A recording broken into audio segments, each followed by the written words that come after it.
y qué es lo que pasó hace un tiempo, poco tiempo, en la Corte Suprema de Justicia a nivel nacional, donde, a partir de una presentación que se hizo desde la Unión Cívica Radical de la Ciudad de La Plata, desde la Unión Cívica Radical de Magdalena, acompañados por los doctores Marcelo Garófalo y Gonzalo Fuentes, se hizo una presentación que finalmente la Corte terminó con una ley importante que tenía que ver con las suplencias en los juzgados, que fue noticia hace un par de semanas. Y estamos con visitas en el estudio, como lo hacíamos en Rodeno Más, con los doctores Marcelo Garófalo y Gonzalo Fuentes. Buenos días, ¿cómo les va? Hola, ¿cómo estás? Buenos días.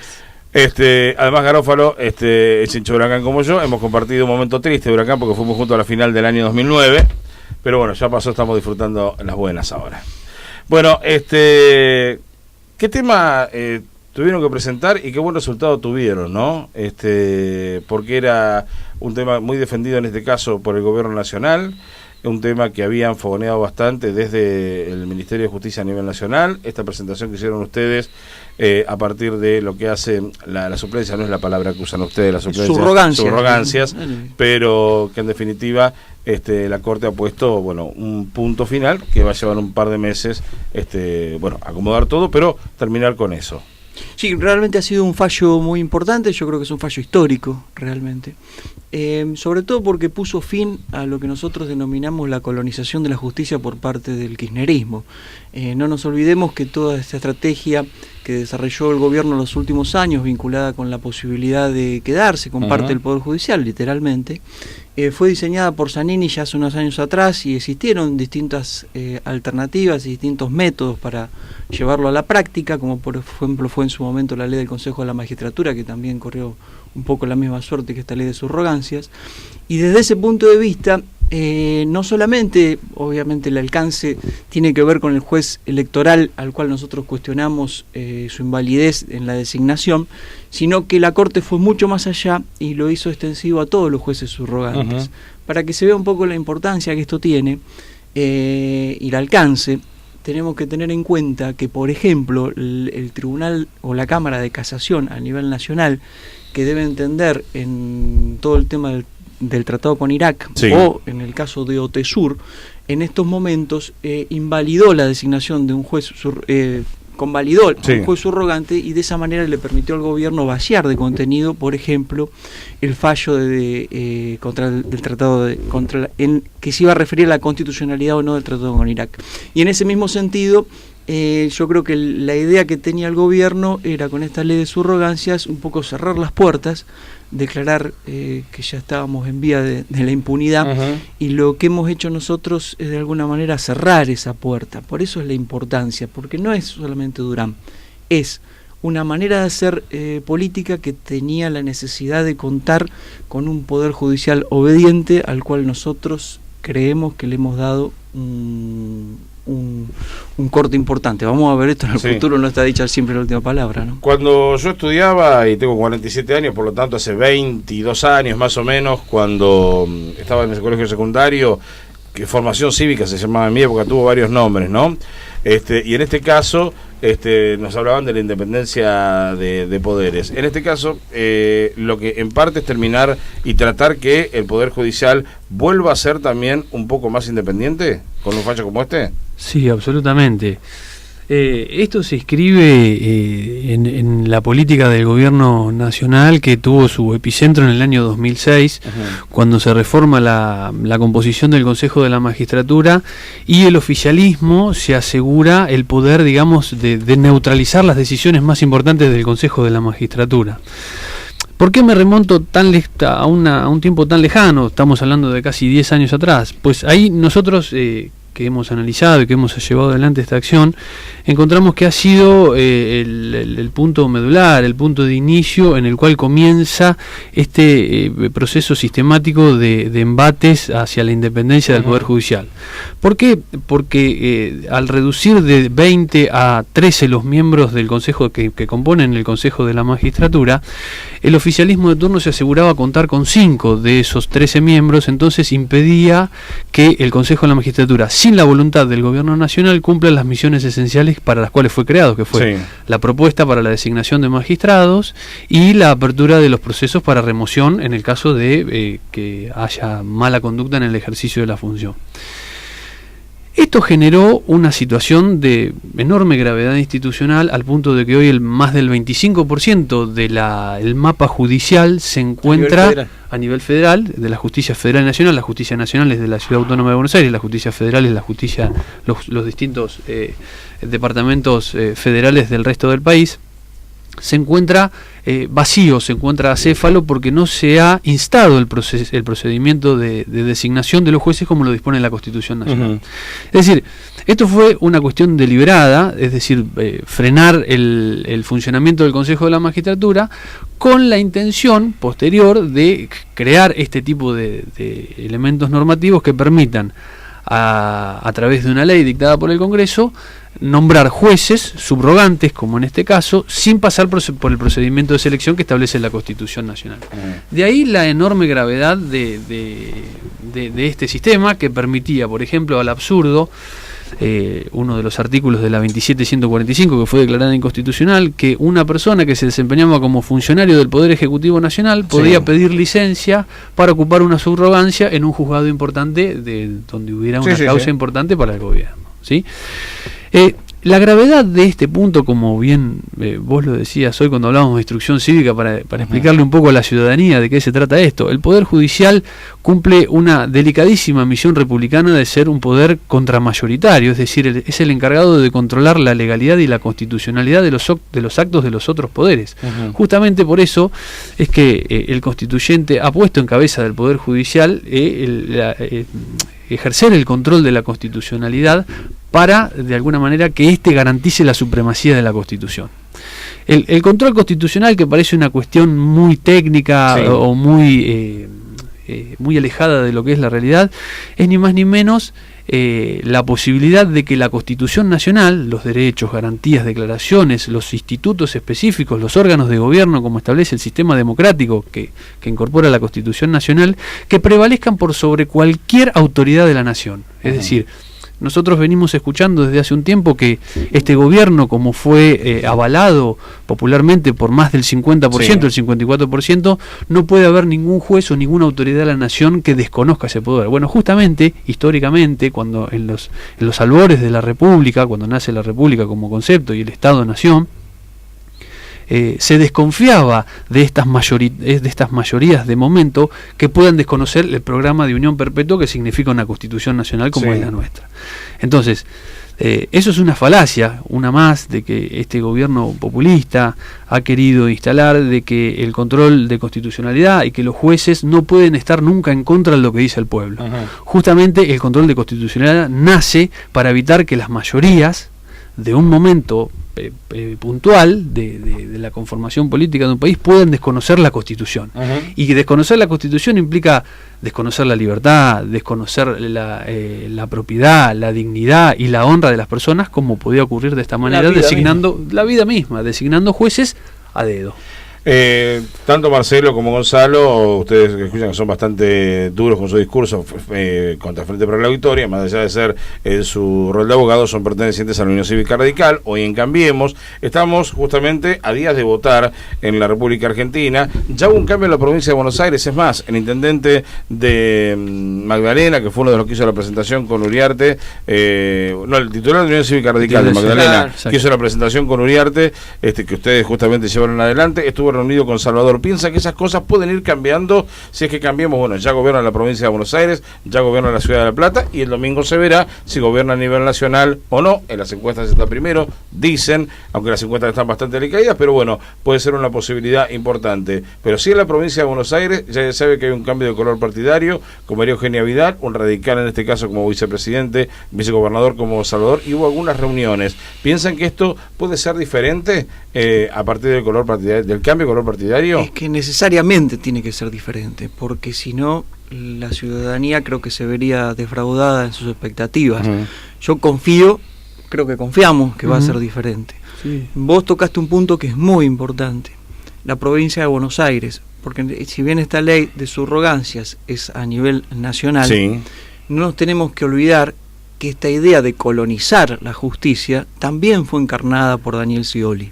Yo te voy a poner en auto, y vos ya lo sabrás, de un hecho muy concreto, que es que la denuncia que se le hizo a Daniel Scioli por enriquecimiento ilícito, terminó él siendo sobreseído por un juez de la provincia de Buenos Aires de garantías, con un fiscal que no apeló en principio esa resolución, y de lo cual nos enteramos casi un mes y medio después. En secreto, sí. ¿Qué te quiero Eso decir? No es normal, ¿no? No es normal, pero además es mucho más grave si vos lo pones comparativamente con lo que sucede con Ollarvide.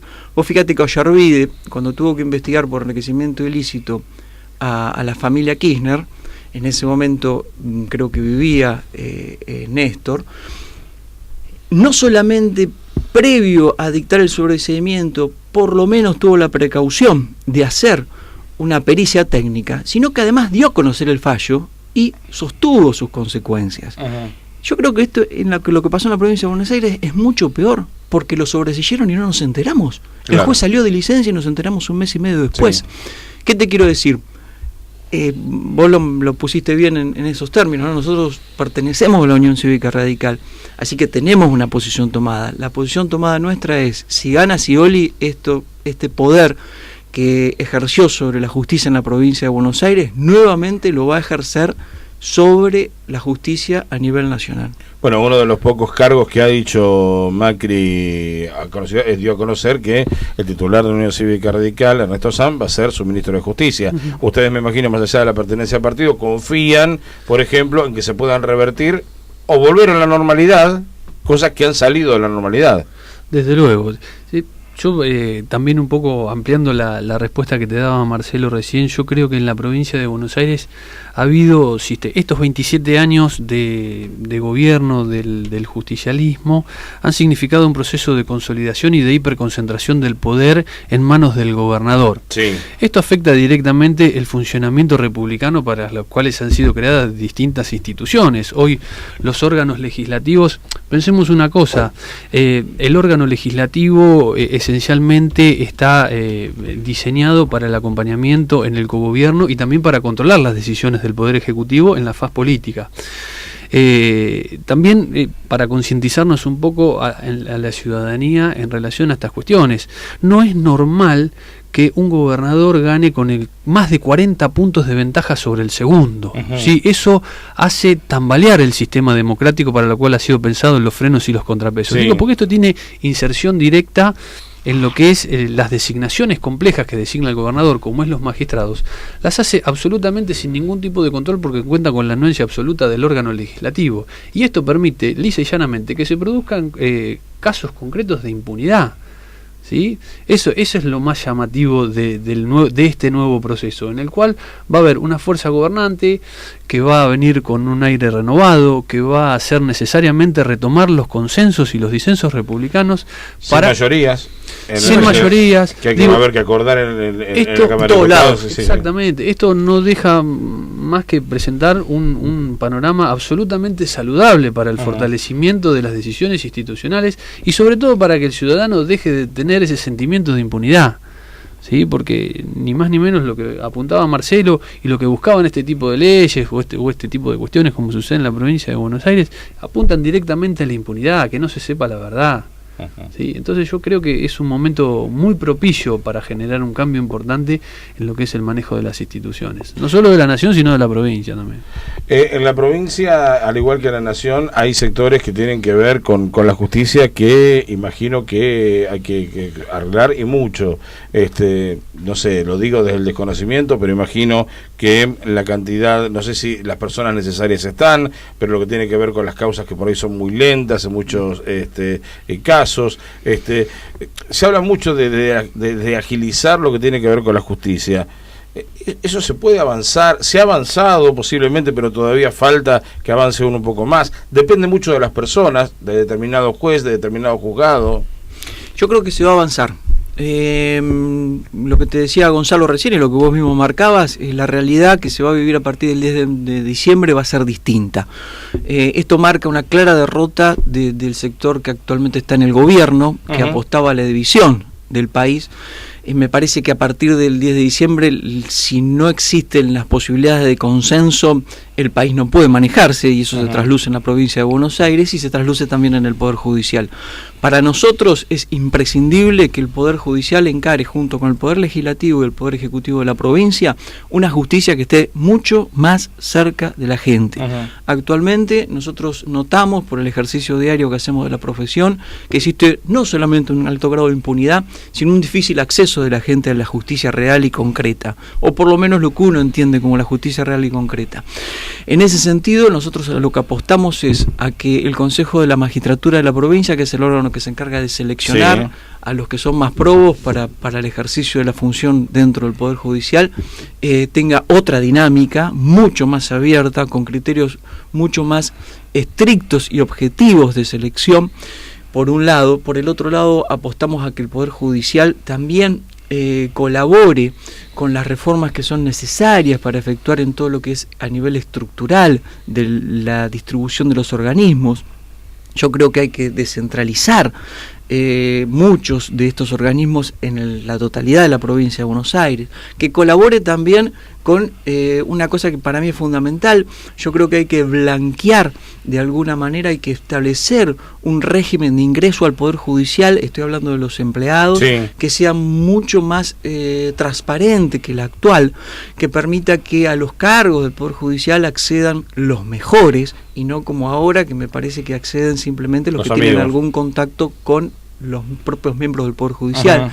Me parece que esto va a requerir también de un fuerte compromiso de los colegios de abogados, que actualmente en gran parte no lo tienen, porque son también complacientes con el poder. Sin ir más lejos, nosotros planteamos la temática del juez Durán al Colegio de Abogados de La Plata en septiembre del año 2004, cuando todavía no había sido designado, fue designado en diciembre, y estamos esperando al día de hoy que el Colegio de Abogados de La Plata se expida sobre la situación de Durán.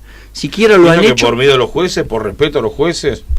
Yo creo que es no creo que sea miedo, yo creo que es una cuestión de complacencia. Me conviene estar bien con el poder que actualmente está de turno, sea que avasalle o no la independencia del Poder Judicial, sea que tenga en cuenta o no la República. Si yo estoy bien con el poder que está de turno, está todo bien y yo puedo sacar alguna ventajita más que otra. Eso es lo que está pasando. Entonces digo, vamos a necesitar mucho esfuerzo, pero yo creo que sin duda lo tenemos que lograr, porque me parece que es una oportunidad histórica que tenemos, por todas estas características que te daba Gonzalo de lo que se va a venir a partir del 10 de diciembre. Y yo creo que existe mucha voluntad de cambio y ganas de hacerlo. Les pregunto a ustedes, por ser personas de la justicia, ¿no? Pues yo lo decía el otro día desde el desconocimiento de los mismos, ¿no? Cuando justamente se abría la discusión sobre las presentaciones que hizo la presidenta de los dos nuevos integrantes en la Corte. Yo soy de los que dice que un intendente, en este día lo hemos hablado, sobre todo por la semaforización y todo lo que está pasando en la ciudad de La Plata, gobierna hasta el 10 de diciembre. En un momento de transición, lo mismo pasará con quien salga presidente de la Nación. Ahora, yo no veo mal que haya presentado los candidatos. No los conozco a ellos, lo que no sé si son... A ustedes como gente de la justicia, y en este caso opositores políticamente, ¿les parece que la presidenta tendría que haberlos postulado a estos candidatos, no necesariamente, y ya dejarle a quien sea, así sea gente de su partido político, quien sea presidente, y sea el nuevo presidente, sea Scioli o sea Macri, quien proponga los nuevos candidatos con Fay, que se ha dicho que va a renunciar el 11 de diciembre?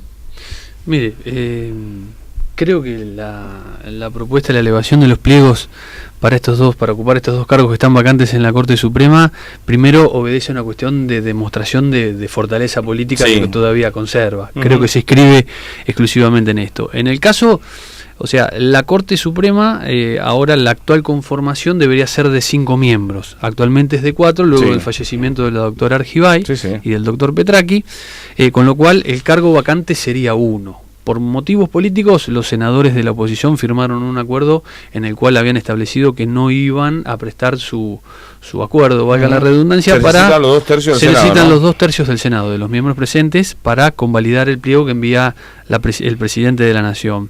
En el caso de uno de los miembros hay un acuerdo político. En el caso del otro, yo creo que es inviable la propuesta, porque la renuncia se hará efectiva a partir del 11 de diciembre. Y recién una vez ocurrida la vacante, se encuentran en condiciones condiciones de realizarse las propuestas. Por eso le digo, a mi modo de ver obedece más que nada a una cuestión de demostración de fortaleza política y que actualmente ejerce el poder que a otra cosa, concretamente. ¿Y en la Corte tiene que funcionar con 5 o con 7? No, históricamente la Corte ha funcionado con composición diversa, lo hizo con 9, lo hizo con 7, lo hizo con 5, eso obedece también a momentos políticos de la historia, cuando un gobierno quiere impulsar reformas trascendentales y necesita tener el Poder Judicial de su lado, lo amplía, y cuando la situación está más tranquila, digamos, cuando ya las grandes reformas se han realizado, el número se reduce. La Constitución Nacional no prevé un número de miembros de la Corte y eso queda librado a una ley especial que dicta el Congreso en la conformación. Más allá de lo que tiene que ver con la justicia que ustedes ejercen, la han estudiado, lo que ha pasado, por ejemplo, sobre todo en estos últimos tiempos en la justicia desde la llegada de Frente para la Victoria, ¿se había visto de manera similar en algún otro momento histórico en nuestro país o ha sido bastante diferente? Yo creo que siempre se ha visto. De alguna manera la concepción que tiene el peronismo acerca del Poder Judicial lo hace tratar de cooptarlo. Lo que sucede en particular con esta última gestión del peronismo, que lleva 12 años, es que necesitan del Poder Judicial para garantizarse la impunidad. Es que por ahí no era algo que antes sucedía o con la trascendencia que ahora tiene. No te olvides que son muchísimos los casos que está estudiando o que tienen en investigación el Poder Judicial vinculados estrictamente con el poder y que muchos de ellos podrían, digamos, tener alguna resolución contraria a los intereses de los funcionarios que actualmente están de turno y evidentemente necesitan de alguna manera que eso no suceda.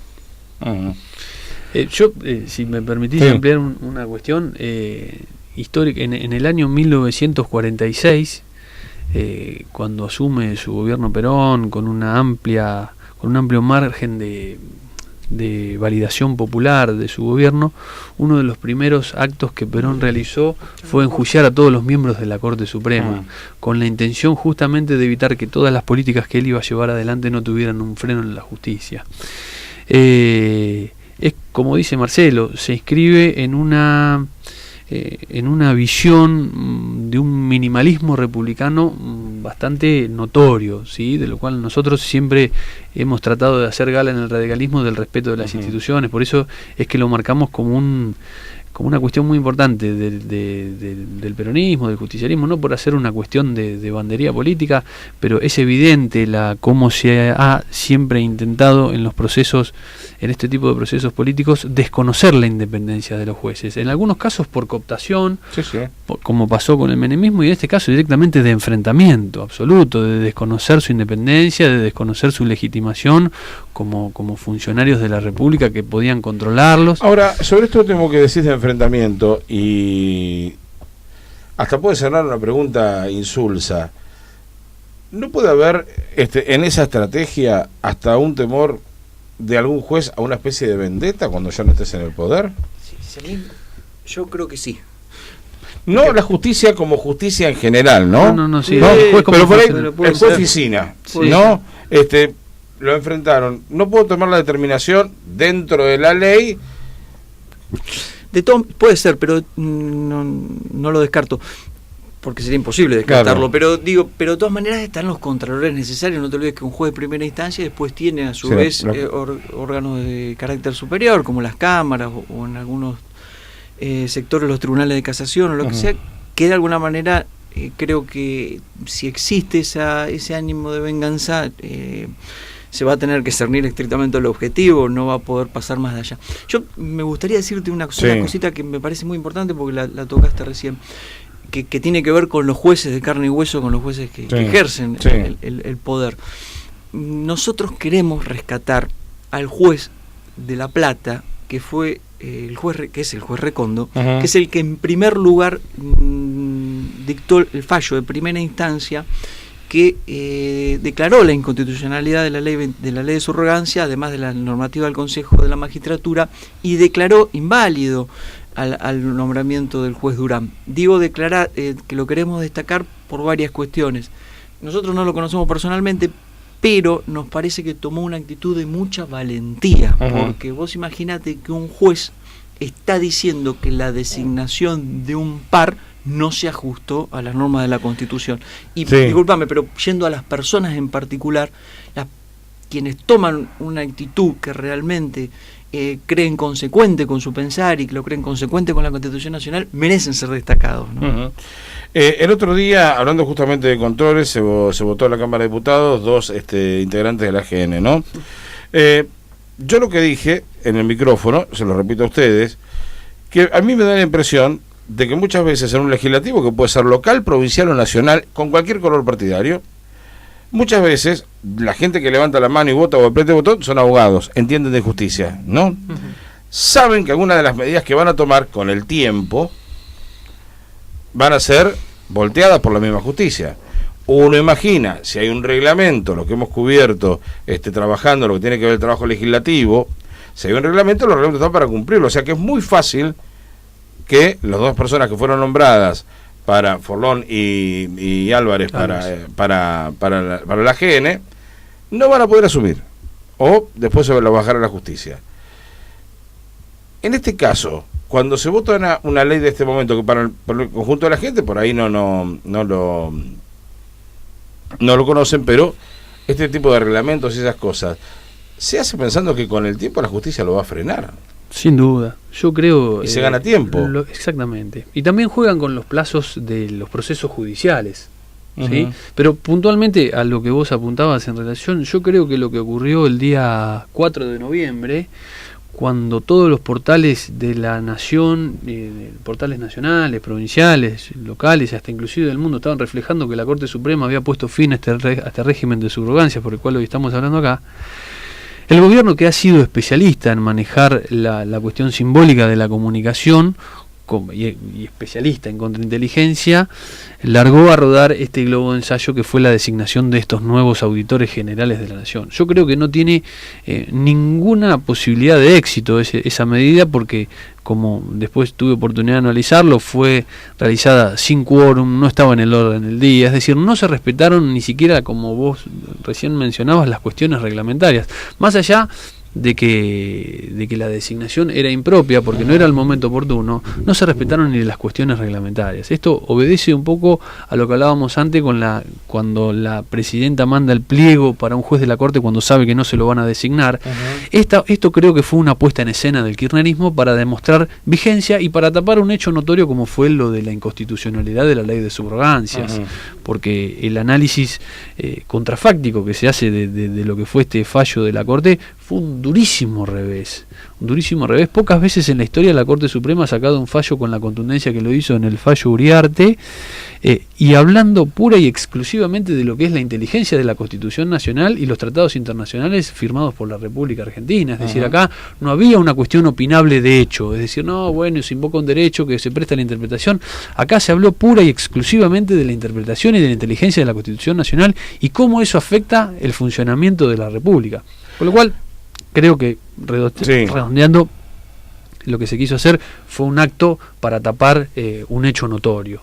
A partir de este fallo estaba leyendo declaraciones que hizo el vicegobernador electo de la provincia de Buenos Aires. Realmente es fundamental destacar que el fallo ha sido un aporte democrático importantísimo, y por eso quiero expresar nuestra alegría y mis felicitaciones a los dirigentes radicales que han impulsado este tema y resaltar que esta decisión de la justicia ha sido tan apropiada. Y agregó que fallos como estos elevan notablemente la calidad de la justicia, porque ha sido un fallo que fortalece a las instituciones, y por eso es importante resaltar la iniciativa de haber presentado este recurso, porque ha sido un valor enorme que merece ser valorado. Esto lo dijo el vicegobernador electo de la provincia de Buenos Aires, Salvador, en el día de ayer, cuando recibió a uno justamente de las personas que llevó adelante esta presentación, como es el titular de la Unión Cívica Radical de Magdalena.